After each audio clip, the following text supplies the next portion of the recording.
All right, I want to shift gears a little bit. Let's go back up to Washington, D.C. Excited to have on the program here. He's my congressman from the 4th Congressional District for the state of Kansas. After the vote for the Speaker of the House and what to move forward with, we sat down with Congressman Ron Estes from here in the state of Kansas, and this is what he had to say, as he had an interesting perspective on what's going on up there as we look to the future of what to move forward with. How are you, my friend? I'm doing well. Thanks for having me on, Andy. Yeah, well, I appreciate you jumping on for a short time with us here with all the chaos that's going on. First and foremost, I have to admit, I didn't think that the vote to remove Speaker McCarthy would actually go through. We heard a lot about the back and forth between Matt Gaetz and McCarthy and the threats of what may happen, but I didn't think it would actually happen. So I guess you're living through historic times right now. We really are living through historic times, and unfortunately, I don't know that it's necessarily positive.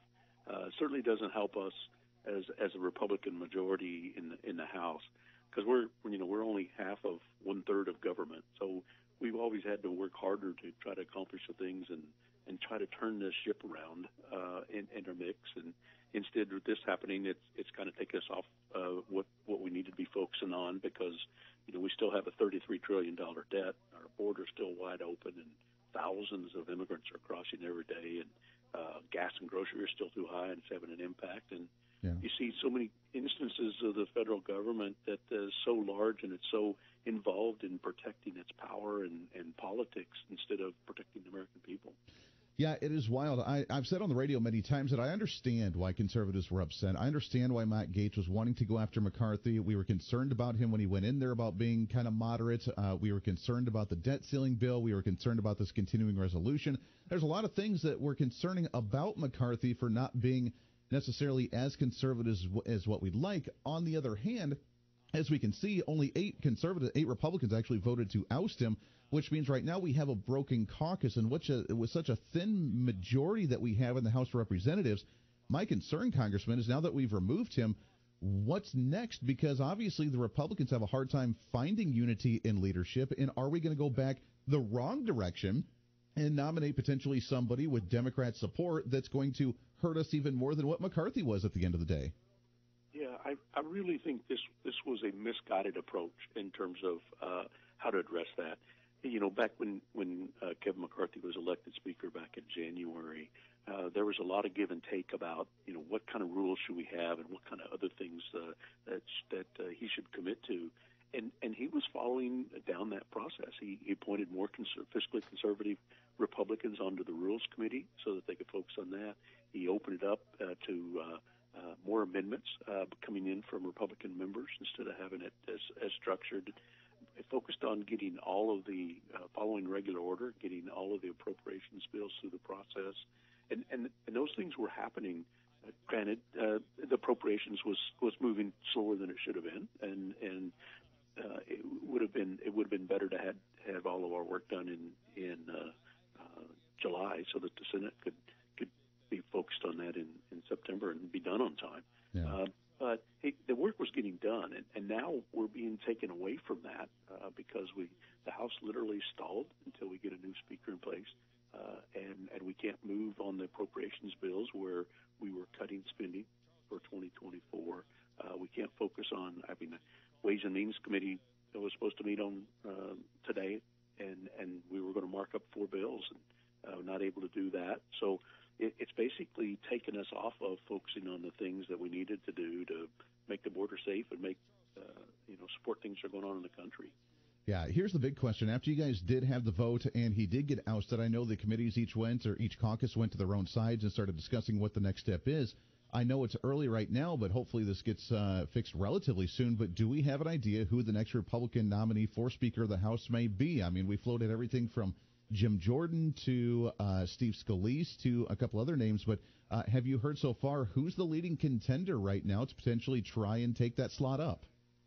It's interesting. There's a lot of good names that are being floated around that could actually do that. I mean, Majority Leader Steve Scalise and our whip Tom Emmer, Jim Jordan, who's chairman of the Judiciary Committee, and Patrick McHenry, who's chairman of the Financial Services, Kevin Hern, who's chairman of the Republican Study Committee, which is the the largest caucus in the Republican conference. So there's a lot of good folks out there that could do that.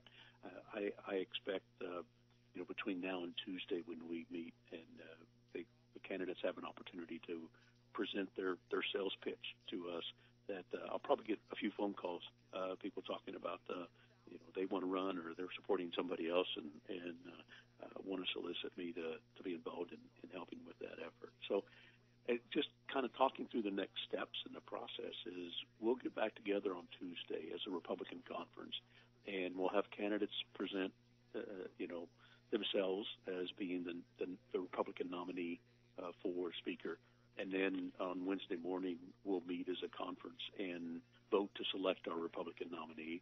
I'm sure the Democrats will nominate Hakeem Jeffries to be their nominee as a Speaker, and then we'll go to the floor. Could be as early as Wednesday afternoon to start voting on who's the next Speaker.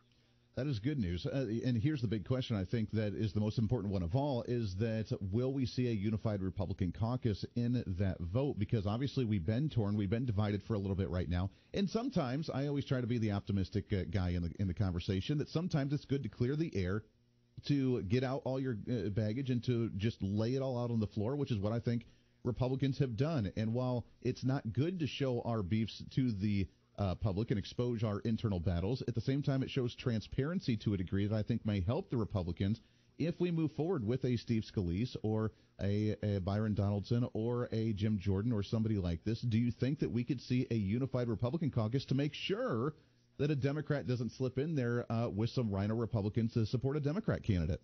Yeah, I think we'd probably still do have some mending and figuring out how do we go together and working together through this process.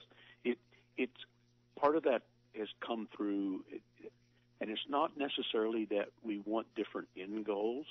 It's the argument is how do you get there, and the timing and approach. And when you look at things that get passed through in legislation, you have to look at three things. You look at, is it a good policy or bad policy? And then the second thing you want to look at is, well, what's the process to get it through? Which chamber do you go through, and how do you get it through the committees and through all of that? And then the third thing to look at is, what's the politics of the issue?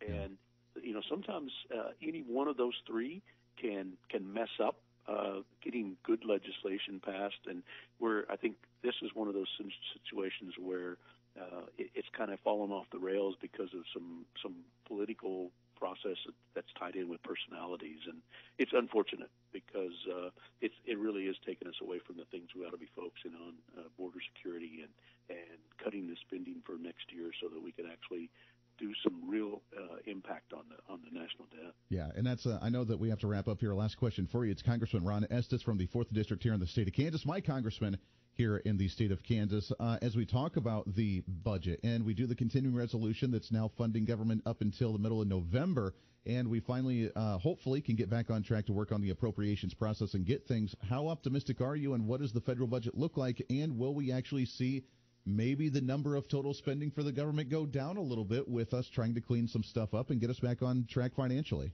Well, this whole motion to vacate the Republican speaker slot, is going to tie our hands a little bit and actually put us in a weaker position to actually cut funding. My fear is that Senator Schumer is going to feel emboldened because the Republicans show a little disarray through that process.